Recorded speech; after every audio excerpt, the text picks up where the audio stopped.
ngidakiwe lapho ngidiza ngibona lutho. Ngiyazi ukuthi ayikhona manje ngazi ukuthi sekuyizinto ezihlukene manje ingena kimi. Ngathi akuseyena umuntu oyedwa. Uye wabo befike bengene eroomini noma kuphi la nihleli khona noma dining noma kamereni. Uye wabo bona bengena ngisama kade esibafonelile ukuthi okay naba sebefikile. Bona bafike bahlale sitting room. Kakuza nga1. Lonto ngangingaboni ukuthi kwenzakalani. Belokhe bengena nga1.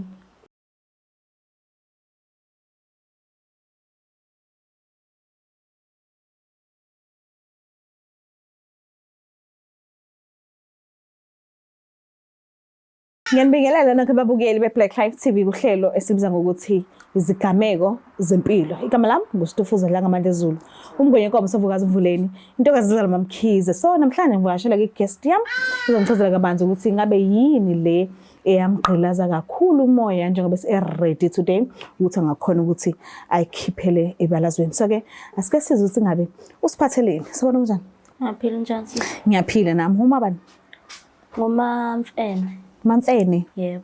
Uthusi? Yebo. Ubuya kuphi? Ngibuye endaweni yaseMpangeni. Ukhulela eMpangeni? Yebo. Kuphi nendawo? La ndawo bangayazi kahle ngoba akusindawo engihlale kuyo kakhulu kodwa bekuyiseMpangeni. Oh okay. Uhlele kuphi kakhulu? Yiphi indawo oyijwayele? La ukhulele khona nje. Esemlaza ngikhulele khona nje kakhulu nje impela. Okay. So ukhulele sandleni sabazali bobawu2 noma esandleni somzalo yedwa noma mhlambe bekukhona auntie noma lume ekhaya noma mhlambe ke ukhuliswa gogo nomkhulu? Ngikhule esandleni somzalo yedwa okuma wami loyo. Okay, biological mom. Yebo. All right. Ubaba uphi? Baba wami usashona. Oh, excuse. So ke akhona ama siblings noma uzalwa uyi1? No, ngizalwa nabafana abawu4. Wena kuphela intombi? Yimina intombazana. Okay. Ngiyazi ukuthi uyalazi iqandela injolwane ukuthi yini. Mangilazi. Kodwa ukhulela insizwa. Oh, okay. Shuthi uyazi ukuzingelwa kanjani? Awazi ukuzingela? No, ngoba bengumuntu ohlala emlazi isikhathi esiningi. Oh, okay. So ke asivele kuhlala phezu kodaba. Yini le eke yakuhlukumeza kakhulu enhlizweni esemqondweni nje nasempilweni yakho othi yake yakwehlela njengesigameko? Ke ngisho la siswami siye sahamba nabangani bami sisijephuza. So abangani bami babizwa abantu babo. Okay.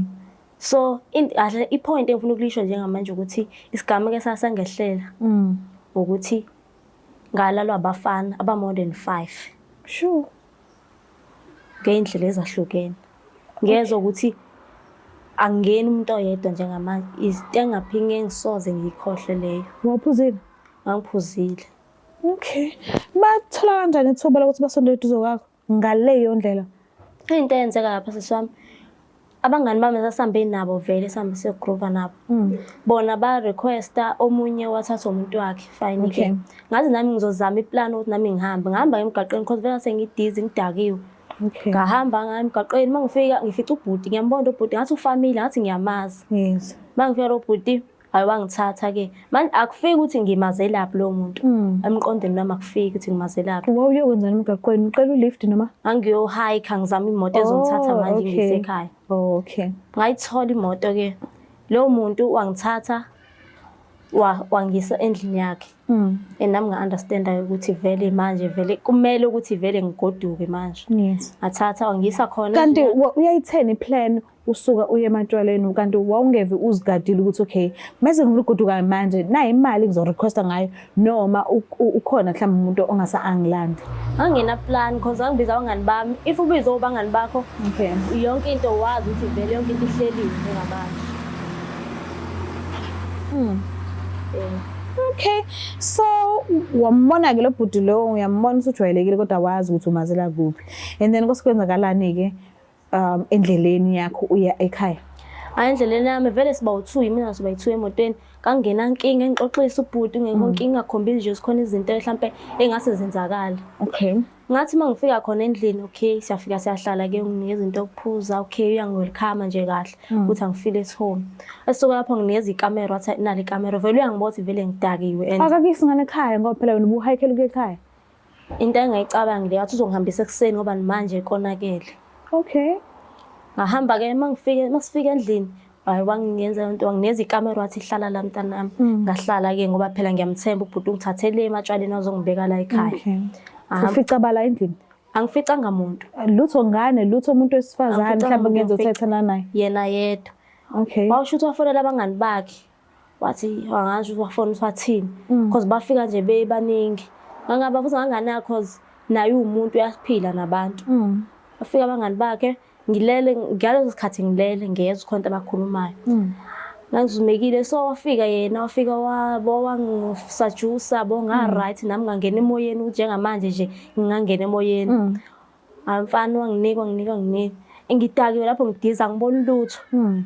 Ngiyazi ukuthi ayikhona manje ngazi ukuthi sekuyizinto ezihlukene manje ingena kimi. Ngathi akuseyena umuntu oyedwa. Uye wabo befike bengena eroomini noma kuphi la nihleli khona noma ise dining noma ise kamereni. Uye wabo bona bengena ngisama kade esibafonelile ukuthi okay naba sebefikile. Bona bafike bahlala e-sitting room. Kakuza nga1. Lonto ngangingaboni ukuthi kwenzakalani. Belokhe bengena nga1. So uthema ususobhaka ekseni kwenzakalani wambuza ubhuti lokuthi hayibo kwenzekeni la. Mase ngisobha ekseni ngiyabuza ukuthi kwenzakaleni vele la ngavuka sengileni nayo cause shuthi into kwavela kwabuwaqa ekseni obuya ngajampiswa khombisa ukuthi nje beleni nami. Okay. Wangitshela ukuthi bekumnandi ukuba nawe.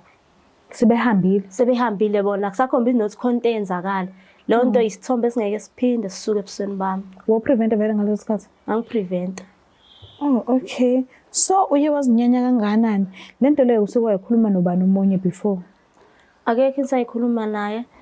Esikhathi ngizama ukuthi ngitshele noma iboyfriend wami kuvele kube khona leyo doubt nje ukuthi hawu into lento ngingamtshela kanjani khona wazi ukuthi angiphuzi. Mase kutholakala ukuthi ngenze kanjena into nami ngiyazi ukuyixolela. So usabuthinta utshwala namanje? Tshwala into engayibonga leso sikhathi. Okay.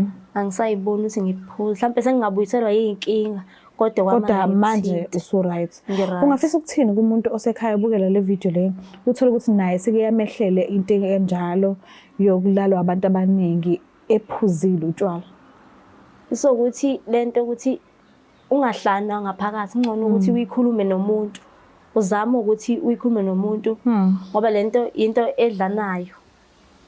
Nokuthi ungaphiki nabangani. Uthi abangani babethi nawe uye khona. Sikhulisa emakhaya angafani. Yes. Yebo. Nje ngakho. So ke usuke wayibona psychologist uhlala naye wakhuluma nayo ngenkinga yakho mhlambe wa advise ngandlela ukuthi ezogcine ekuthenini uzuyaphola enhlizweni yakho ngayo noma mhlambe uke wathula nje awukazi uzuphole awukazi uzube right emphefumulweni wakho.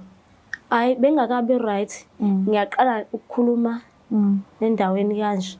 Angaze ngathola umuntu ozongiluleka ngomqondo ukuthi njengoba sekwenzeka kanje so isombululo lokho. Ungafisa ukuthi sikubhukhele isikhathi uyohlala ne psychologist mhlambe icancellation?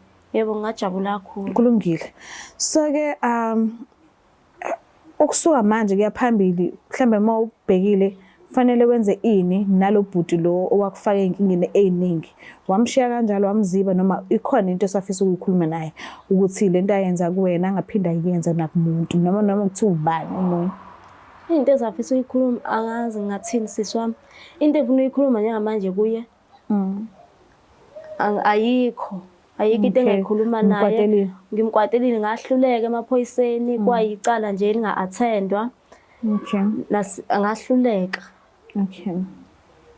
Kulungile sokubhukhela isikhathi uhambe uyohlala ne-psychologist. Ngiyacela ukuthi mase sikudinga sikuthole ungavali phone. Yebo. Ngiyabonga. Mbuka lapha ekhaya sikhetha ukuthi uhlelo sivele silivalele la usisina kanjani sizombhukhela i-counselling ahambe uhlala ne-psychologist akhulumisana naye because ifuna ukuthi agcine right emoyeni wakhe nasemphefumulweni yakhe nasenhlizweni yakhe nasemqondweni wakhe. So nawe mekuwukuthi khona into odingeka ukuthi usizakale ngayo musu ukuthula. Thina ngeke sizisibhule mangakhulumi lutho ukuthi wena awukho right. Na kanjani kufanele ukuthi ukhulume ukuze uzokhona ukuthola usizo. Ngiyacela ukuthi ungakhohlwa ukusubscribe, ulike, ushare mina ngithanda kakhulu. Bye. Oh mzala, ngizwile sebekuphindile emjolweni. Kodwa-ke lalela, woza sondela. I-Black Life Traditional Pharmacy iyona engayimpendulo yey'nkinga zakho zomjolo. Inesibambelelo somama, esobhuti osisi kanye nobaba. Uma umsolo ukuthi uyaganga noma kukhona ababonayo, khululeka, ngeke aphinde ababone. Uzobona wena wedwa, ezwe wena wedwa, acabange ngawe wedwa, afune wena kuphela. Thole sakhe isibambelelo namhlanje, angadluli nobusika. Ukuze usithole, faka i-order namhlanje 062 219 7748. Uma ufaka i-order, khululeka, sikudilivela noma ngabe kuphi, Magumbama nomhlaba. Ngoba isibambelelo siyimpendulo yothando lwakho. Woza kwi-Black Life Traditional Pharmacy, silapha ngezimpande zama-Afrika. The Black Life TV.